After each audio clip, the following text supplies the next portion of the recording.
So what we're going to be talking about today is the last topic in this chunk of the course, which is applications of the derivative. It's also more or less summary of all of the things that we've done before. So the thing that we'll be talking about is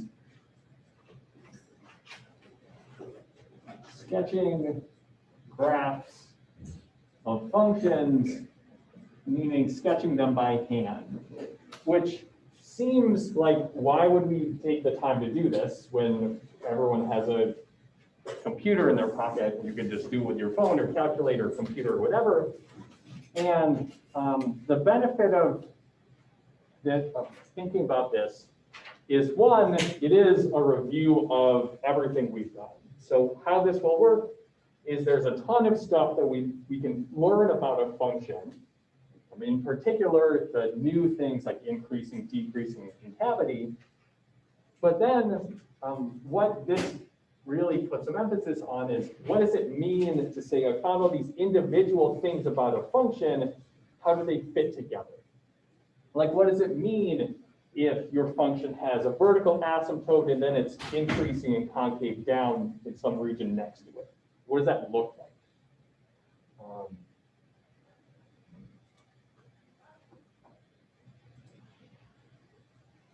So how these problems will look is there parts like A through G, something like that.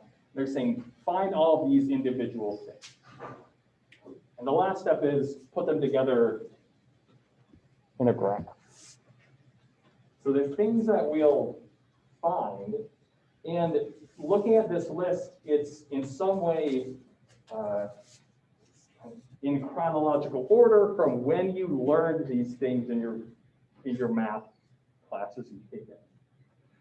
So these are things like, what's the domain of your function? What are the x and y intercepts? So x-intercepts is where your function is equal to 0. Y-intercept is what do you get when you put 0 into your function.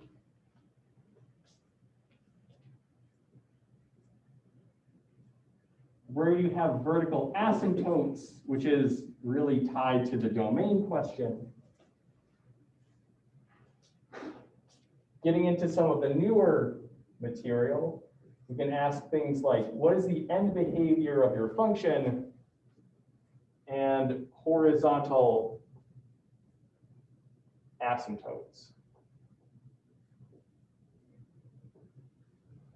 And this is really a limit question.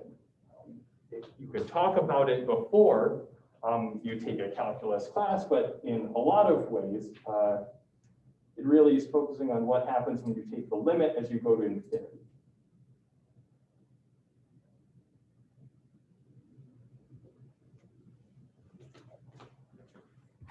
After that, we get into some of the more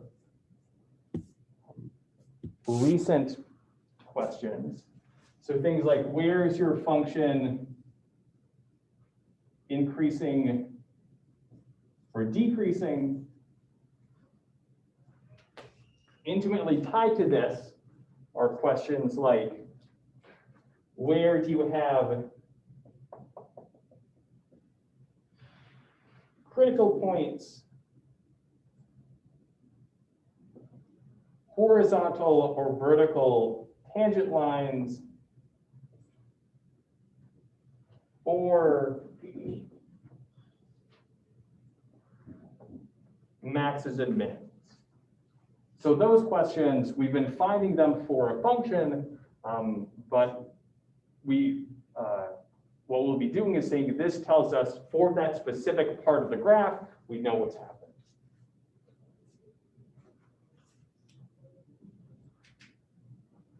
We can also, as the most recent thing, talk about concavity and inflection points.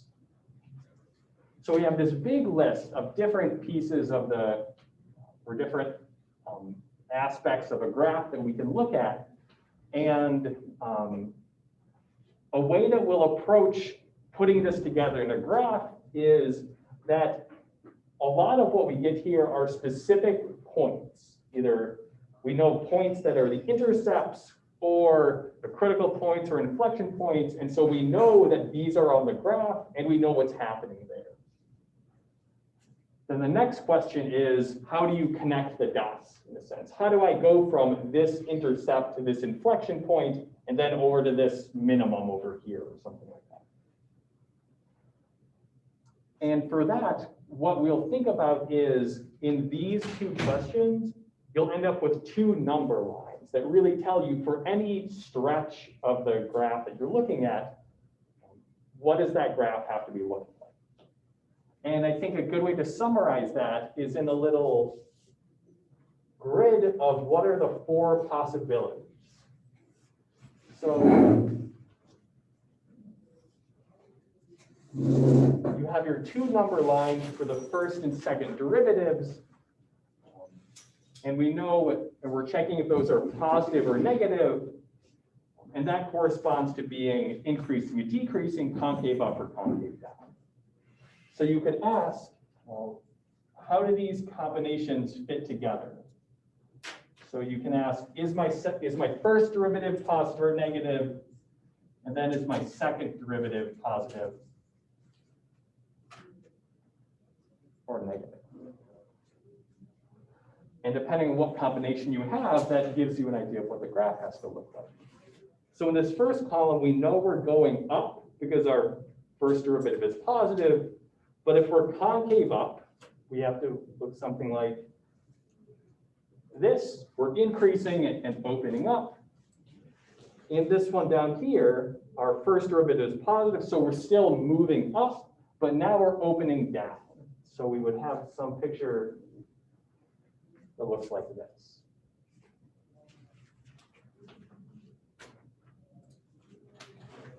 But we also have what happens if we're going down, and we have these similar two options. If we're going down and opening up, then we look something like this. If we're moving down and opening down, then our graph has this shape. So these four options can come into play as we're trying to connect the dots and seeing what does our number line say is happening between these 2 points, and then this gives you an idea of what you need to try.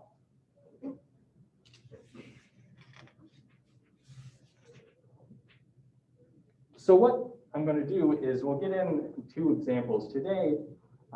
The first part is finding out all of these things. Because this is something we've done before, I'll do it kind of quickly, or rather, not like super fast, but I won't really stop to check that everyone's on board. If there's a place where you have a question, definitely let me know and I'll stop and explain it. But I'll try to get through that and collect all our information and then spend more time focusing on how do we put it together to actually find the graph. So here's the function that we'll start with. Say 2x cubed minus 3x squared minus 12x plus 1. So as kind of step 0, we know we're going to need both of the first 2 derivatives, so we'll go ahead and find those. The first derivative, we use the power rule. The 3 comes down to give us 6x squared.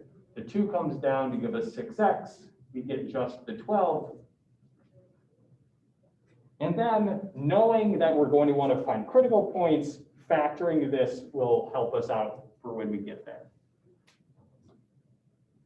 Everything has a 6, so we can take that out, and that makes it easier to deal with what's left, x squared minus x minus 2. And then that factors also things that multiply to be -2 and add up to be -1. We get x plus 1 and x minus 2. Then we also need the second derivative. which we go back to this unfactored version and use the power rule. The 2 comes down to give us 12x. We get just the 6, so it's 12x minus 6. And now we can start asking some of these questions. What is really answered by omission here is this is a polynomial, so we don't have to worry about the domain and we don't have to worry about vertical asymptotes. So it's just defined everywhere. Those aren't going to be a problem.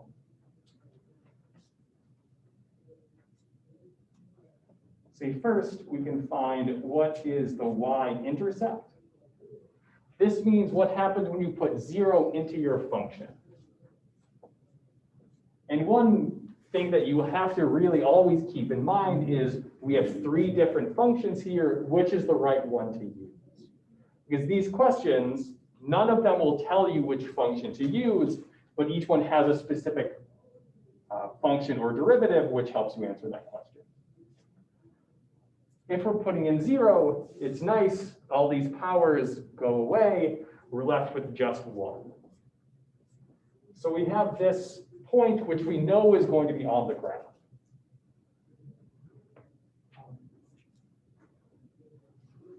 As far as x-intercepts, that's where you set your function equal to 0. In this case, if you set this equal to 0, we don't really have the algebra to solve that.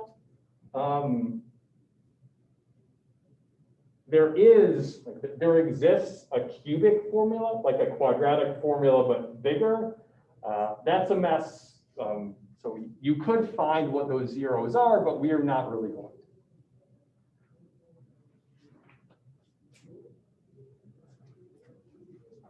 Next up is the end behavior.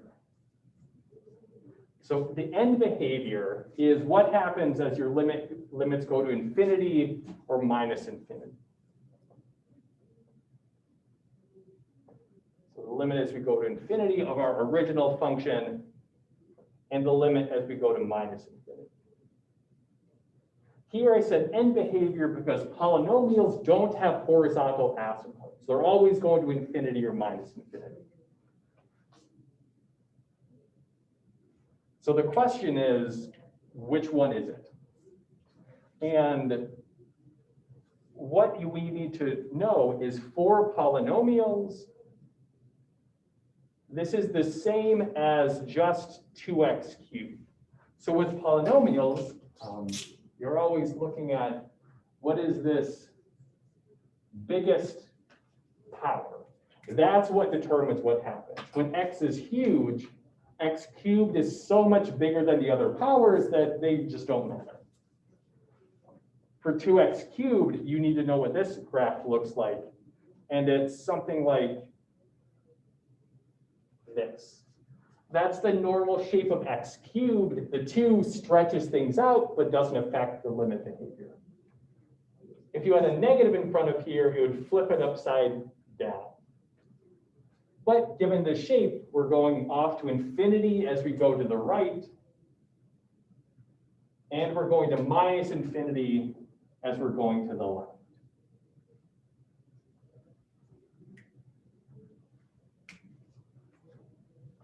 This will be helpful when it comes to graphing, because how a lot of these problems go is there's a lot of stuff happening in the middle. So that's where the critical points and zeros and asymptotes are. But eventually you get past those and you want to know what happens as I'm going way off to the ends. And this is going to tell you what happens.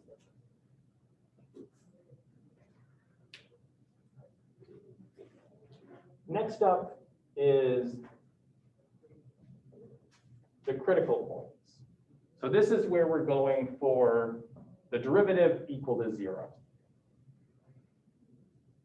So 6x plus 1, x minus 2 equal to 0. You can break it into 2 equations. Each of these factors equal to 0. If you solve those, then we'll get -1 and +2. when we get here, we don't know if they're maxes or mins or what. What we can say here is that since these are both places where the derivative is 0, these are horizontal tangent lines. So even if they're not a maximum or a minimum, they're at least a place where our graph flattens out.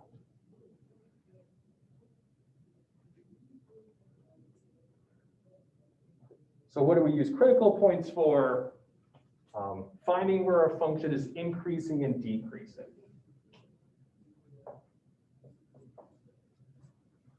So this means we take our derivative, make a number line using our 2 critical points, and testing our function, our derivative here. In this case, well, I guess in every case, you can test points in the unfactored version, which maybe is some more calculator work. You could also put them into this factored version and just see what combinations of positives and negatives you have. If you put in 3, both of these factors are positive, so we're positive there. If we put in 0, this factor x minus 2 is negative, x plus 1 is positive, and with 1 negative in there, negative. If we put in -2, both of these factors are negative, so their minus signs cancel each other out, and we're positive.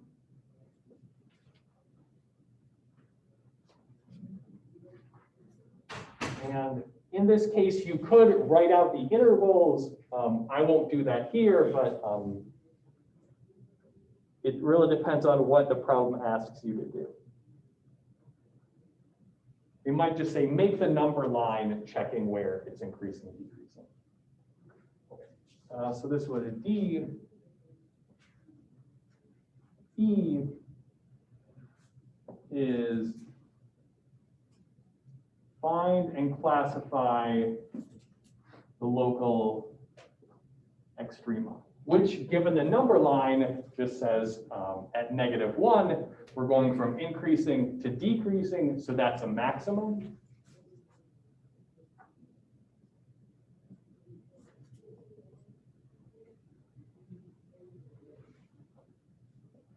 And in this case, for these problems, I will always want you to find the y values too, because we're not just seeing where they are, we're actually going to be plotting a specific point on our graph, and we'll know there's a maximum there. So if we put -1 into our original function here,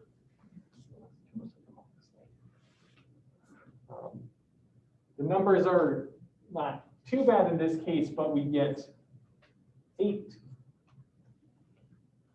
Then we have a minimum at x equals 2 because we're going down and then going up. And we also want how low that minimum is. So we put 2 into our function. These numbers are a little bit bigger, so you go. You almost certainly need a calculator. Well, you don't have to, but I would. If we put -2 in here, this ends up with -19.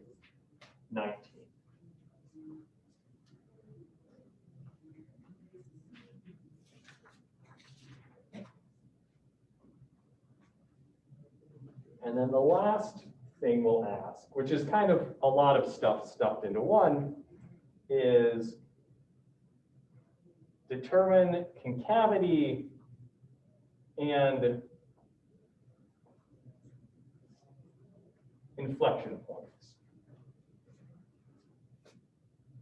So this starts with setting up the number line here.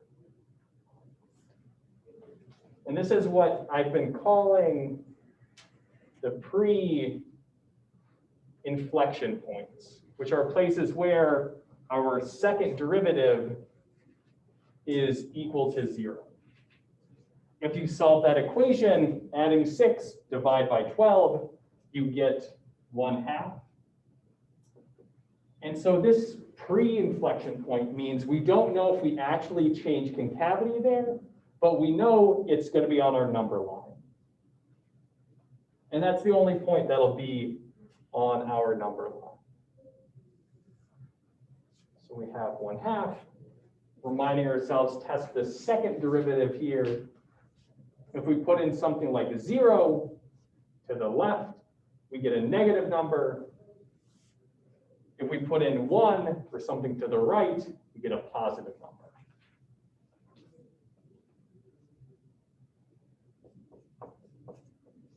So since we do actually change concavity there, we're concave down and then we switch to concave up, that is an inflection point.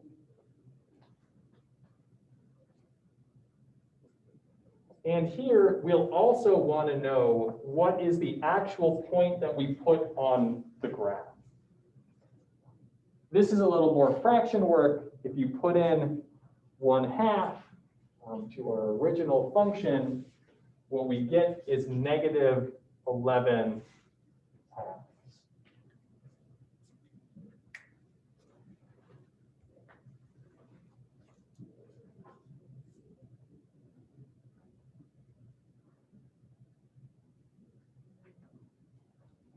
Questions about any of these? Sort of powered through that, but before we put it all together and see what the picture looks like, is there anything I can clarify?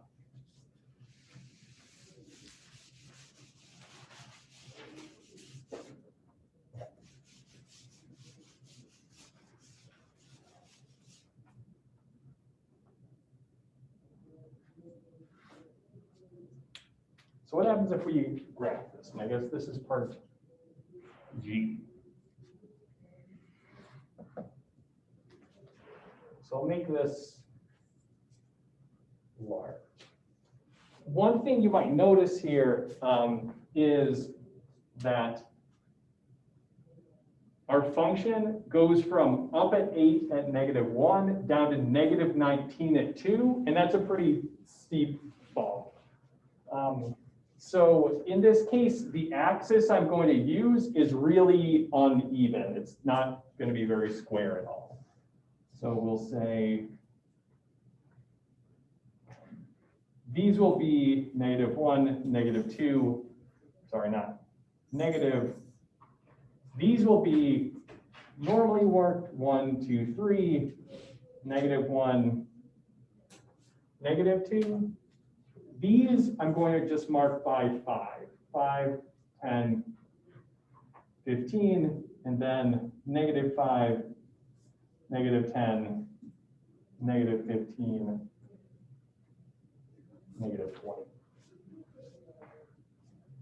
Just so it's not really squished and vertical.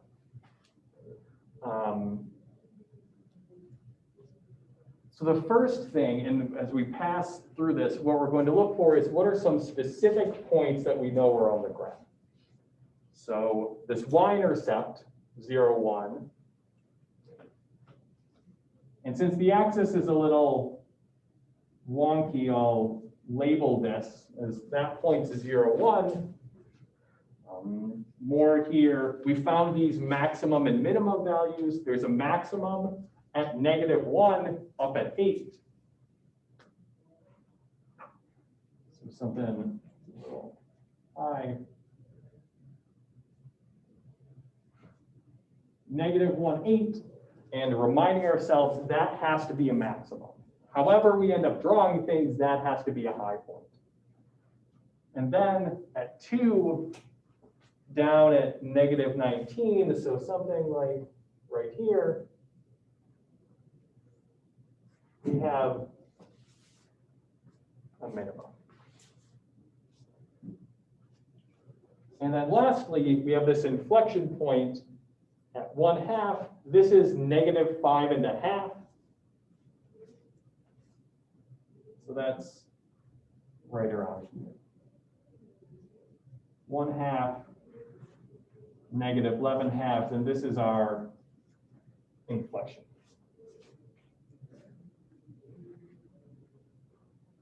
So these are points that we know we have to go through. But we don't want to just really cavalierly connect these dots. We want to be a little careful about it. What you also want to do is you have a ton of information It all needs to fit together. So looking at this, what we can tell is these are points. We need to connect them. We better be decreasing on all of these intervals between these points. If we're not, then something is going wrong, because everything should fit together. So what we can do is try to think about, well, we'll start at this maximum, say, and think about getting to this inflection point here. This y-intercept will really just say whatever we're doing as we go from this maximum at -1 to the inflection point at 1/2, we'll just make sure we go through this intercept, because this doesn't really change. This doesn't have a lot to do with the behavior of the graph. It's just a point that happens to be easy to calculate. So to see what happens, we're really looking for the number lines, and between -1 and 1/2, we're in this middle part, so we're decreasing. Good, because we're going down the whole time. But then we also want to check between -1 and 1/2, we're in this interval right here. So as we're decreasing, we need to be concave down. So we need to go from here to here, concave down the whole time, and also make sure we go through this point here. So that could be something like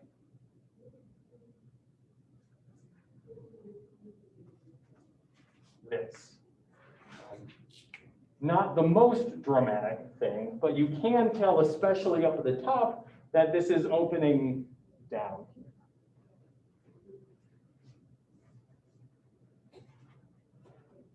Once we get here, our next jump is to this minimum. So we check what's happening with those number lines from 1/2 to 2. So we're still in here, we're still decreasing, which is good because we need to go down. But once we get to 1/2, that's where we flip over and now we're concave up. So close to 1/2, if we're trying to make it a smooth transition, there's not a lot happening. But what we really want to make clear is by the time we're at this minimum here, we need to really definitely be concave up. So this can look something like, we made it here.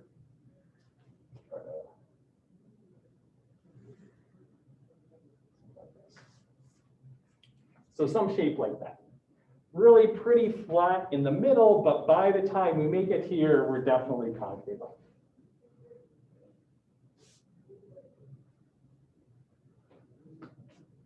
After we get to 2, then we think what happens on the other side of it.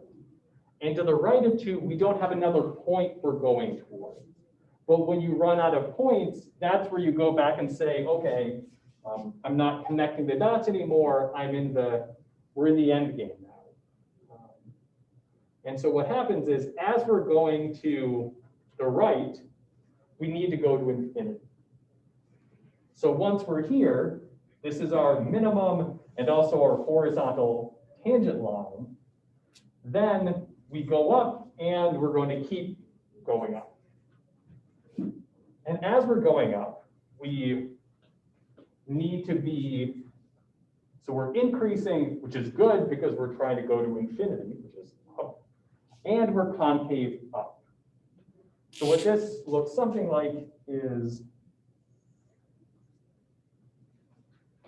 something like that. So it is concave up, it is increasing, and this arrow is saying you just keep going up off to infinity.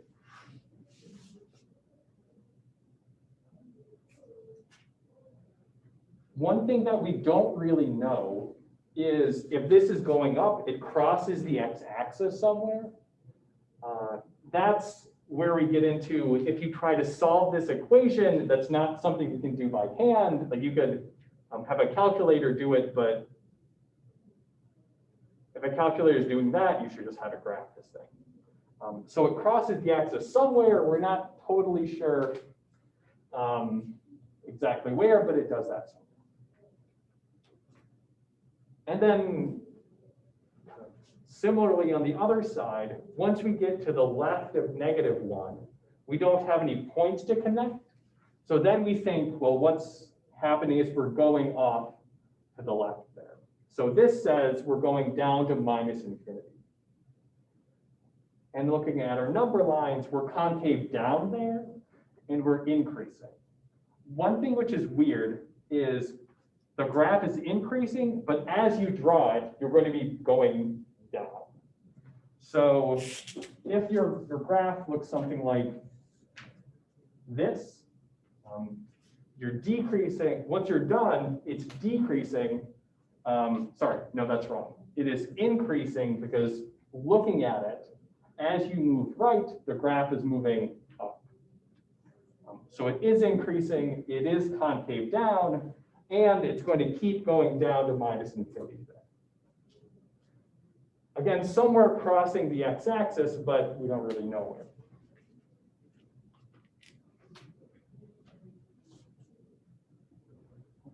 And so this is the rough version of what the graph looks like.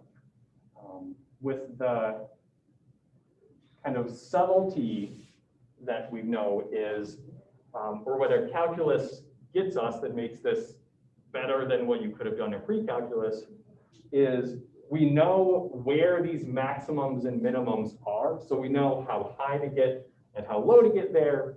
We also know where in the middle, if we're at this high point, we're opening down. At this low point, we're opening up. We know where in the middle we switch from one to the other. Questions about getting this graph? Or I guess anything that we've done.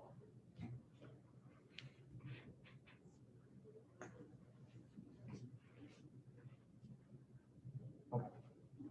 So let's do another example, which is very different. And I think has a couple things which haven't shown up a lot in the examples that we've done.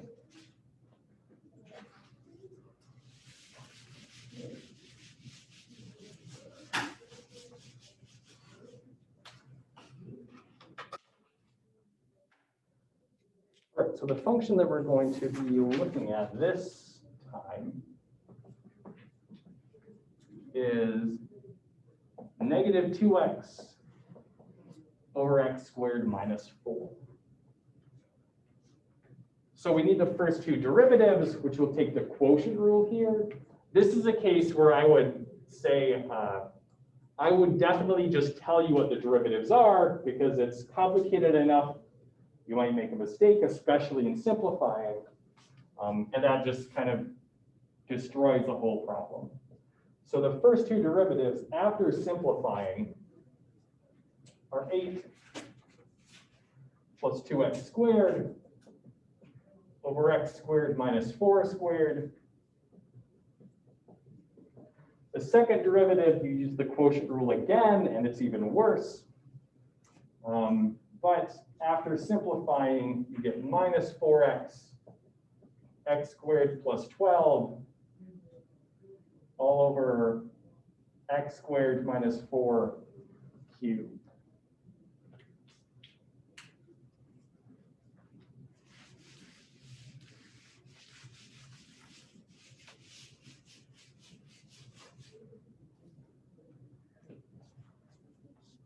So let's start looking at this. And again, before we get to the graph, I'll just kind of keep chugging through. If there are questions, stop me, just let me know, and I'll be happy to back up and talk about something. Okay, so the first question is find the x-intercept and y-intercept. The x-intercept is where our function is equal to 0.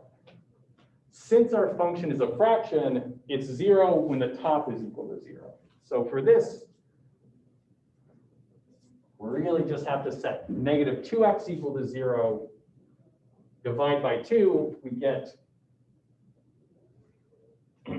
x equals 0.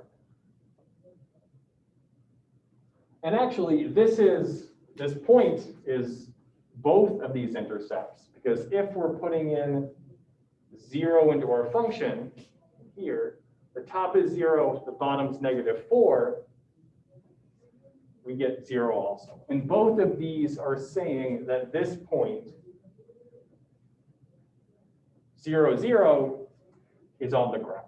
If you put in 0, you get out 0, and the only time that it crosses the x-axis is at x equals 0. So that'll be one thing which isn't explicitly written here, but a takeaway is the only time we cross the x-axis is at this point of the origin.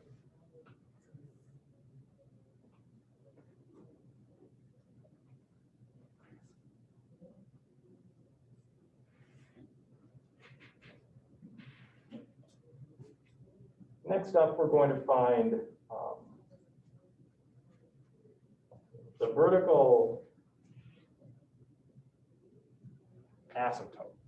So since we have a rational function, these vertical asymptotes happen when the bottom is equal to 0.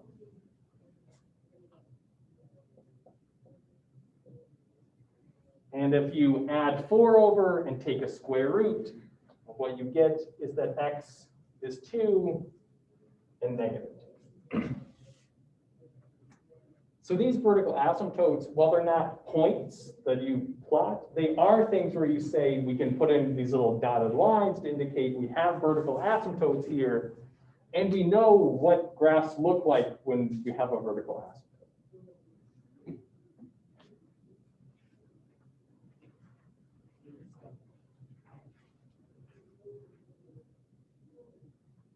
Part C, we'll go for the other type. What are the horizontal asymptotes? So this is actually a limit question. We need to know what happens as we let x go to infinity of our function, and what happens as we let x go to minus infinity of our function. And in both cases, this limit is going to be 0. What we're looking for in this is when we're taking a limit of a rational function, you're seeing which of the top and bottom has the bigger power. And since the bottom has x squared, while the top only has x, the limit is 0 because that bottom wins out. You could also, if you wanted, use L'Hopital's rule on this, because this is, these limits would be infinity over infinity. And so you could use L'Hopital's rule to do that. That would also get you to 0 in either way, L'Hopital's rule, or say something like the bottom power is bigger, so it's 0.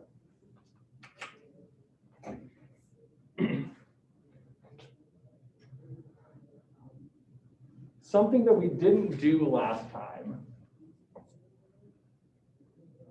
is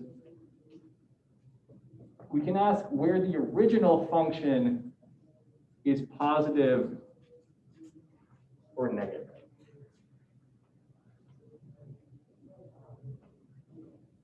And to find this, the work is the same as increasing, decreasing concavity, but you use the original function, set up a number line for that, and then see where it's positive or negative.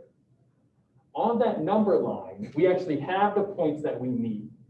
It's 0 at 0, so that's one place it could switch from positive to negative, but also at these asymptotes. At an asymptote, just your whole function gets blown up, so you could change from positive to negative there. So if we make a number line for our original function, making sure you're plugging in here to test these values, if you test these points, what you get is that we're negative, positive, negative, and positive.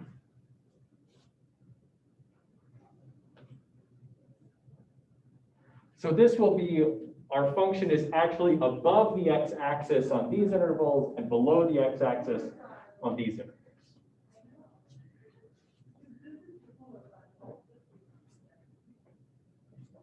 Next up, let's find critical points and then work on increasing, decreasing maxes and mins.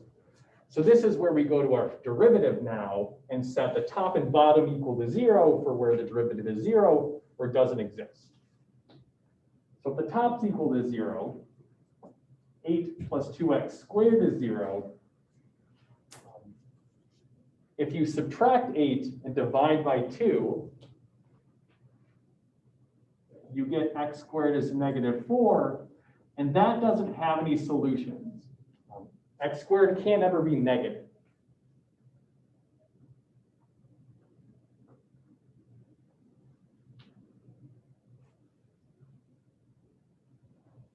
If we set the bottom equal to 0, on the other hand, we get x squared minus 4 all squared. You can take a square root.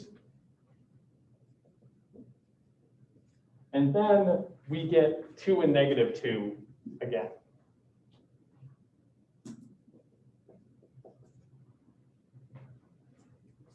The thing about those points is, given what we did ahead, those aren't in the domain.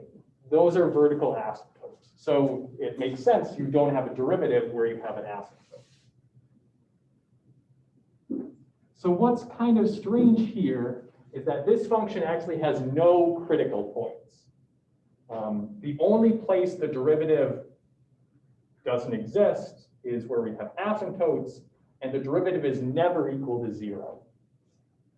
So what we can say ahead of time is this thing doesn't have any maximum or minimum values, because it doesn't have any critical points, which could potentially be max or min values, which is weird, but allowed. And we still want to check where we're increasing and decreasing, because at these asymptotes, that's where our function could switch what it's doing.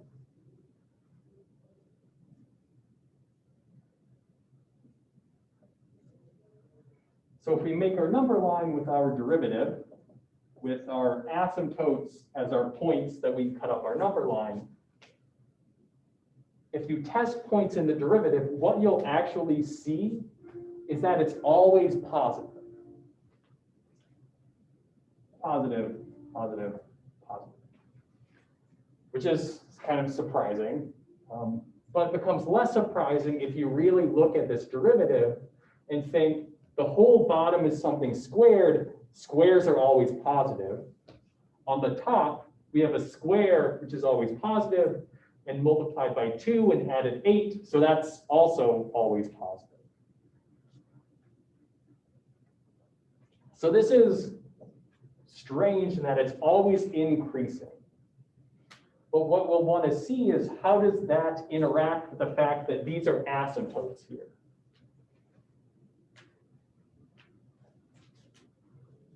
So the last thing we need to check is concavity and inflection points. So here, we want to start by making the number line, which means take the second derivative and see what points we cut the number line up with. Set this second derivative equal to 0 or find where it doesn't exist. If the top is equal to 0, -4x, x squared plus 12, the x squared plus 12, that doesn't give us any solutions because you would get x squared is -12. 4x, on the other hand, that does give us a solution. If you set that equal to 0, you get x equals 0. And that's in the domain of our function. So this is a point which might actually be something. Then if we set the bottom equal to 0, it's kind of deja vu, because you take a cube root, you get x squared minus 4. Here again, you get 2 and -2. So what we're seeing here is if you have an asymptote in your function, those show up on every number line all the way down. Because if the function doesn't exist, none of its derivatives can exist either. So with this, we set up our number line 0, -2, and 2.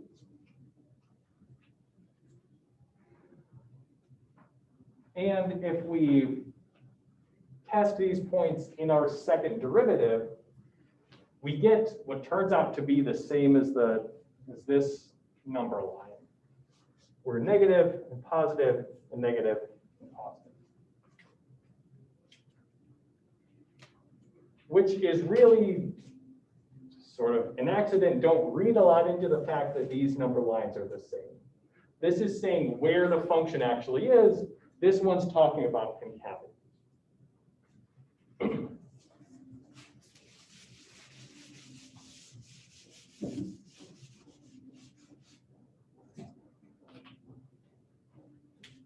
What we can also get from this is at 0, so I guess at all of these points we change concavity. But 2 and -2 are asymptotes, so 0 is the only real inflection point, because this is in the domain and we change concavity.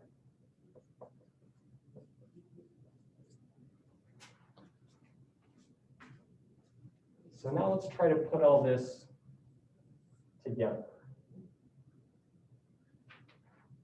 This thing which is always increasing but changes concavity a bunch.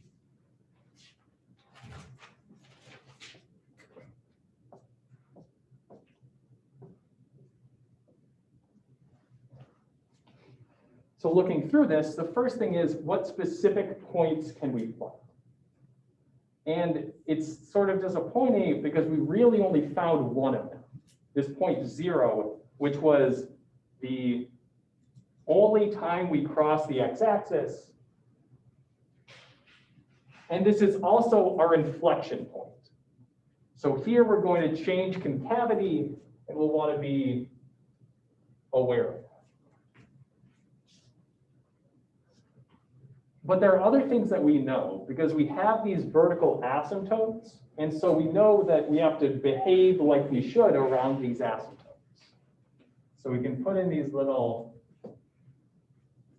dotted lines to say, these are asymptotes, we need to behave in the right way. So now instead of going point to point, what we'll think about is going from our point to the asymptote, and then what happens on the other side of the asymptote.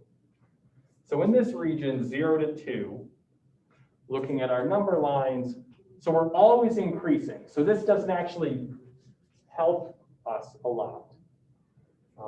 But what we can say is that our function is positive, so we're above the x-axis, and we're concave up.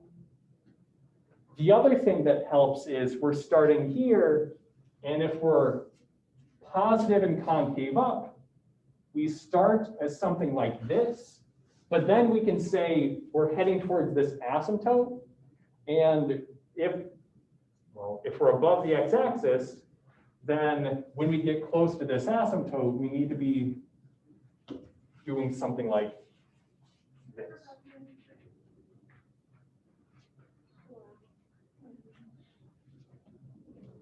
And right, so if we're above the x-axis and behaving like we do along asymptotes, this is what we have to do. And that fits with the fact that we're supposed to be increasing, which is good, and that we're supposed to be concave up. It wouldn't really work to try to go along this asymptote and be concave down. On the other side of the asymptote, what is hard is that it's like we don't have anything. We're just over here doing whatever. But what we know is that we're negative, so we have to be below the x-axis here.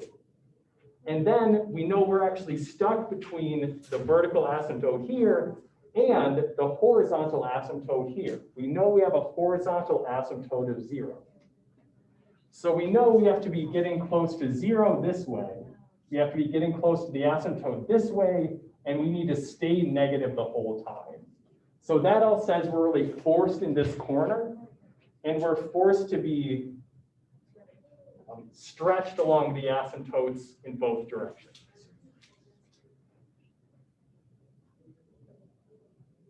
And as a check that that's what's happening, you can say if we're we're stuck in this corner and we have to go along these asymptotes, what we think the graph looks like, it's increasing, which is good, and it's concave down, which is awesome.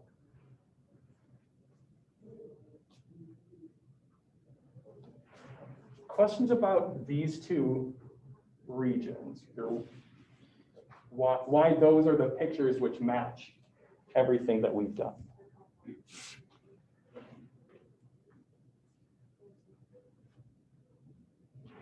So for the other side, and we'll knock this out quickly, it's really the mirror image. Between 0 and -2, we are below the x-axis.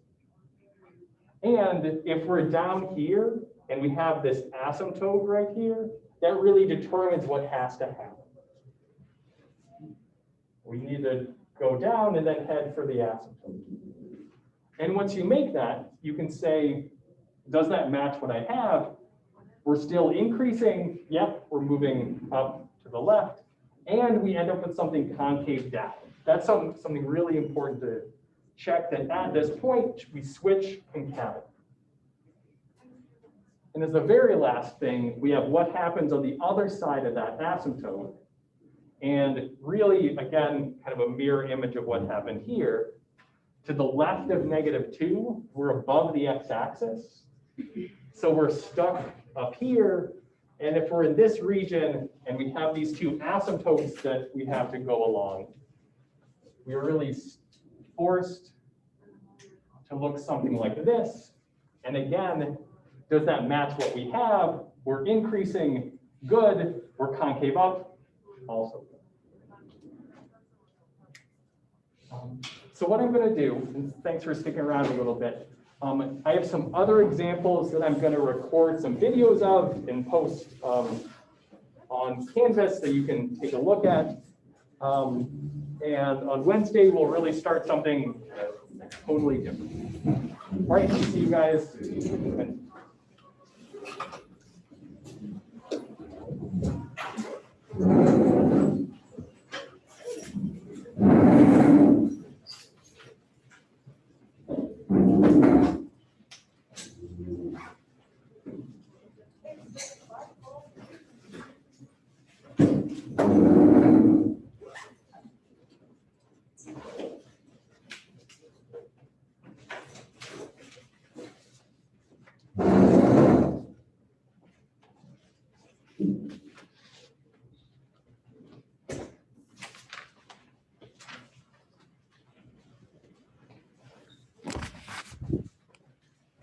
I like your tie. All right, thank you. Yeah, we got the whole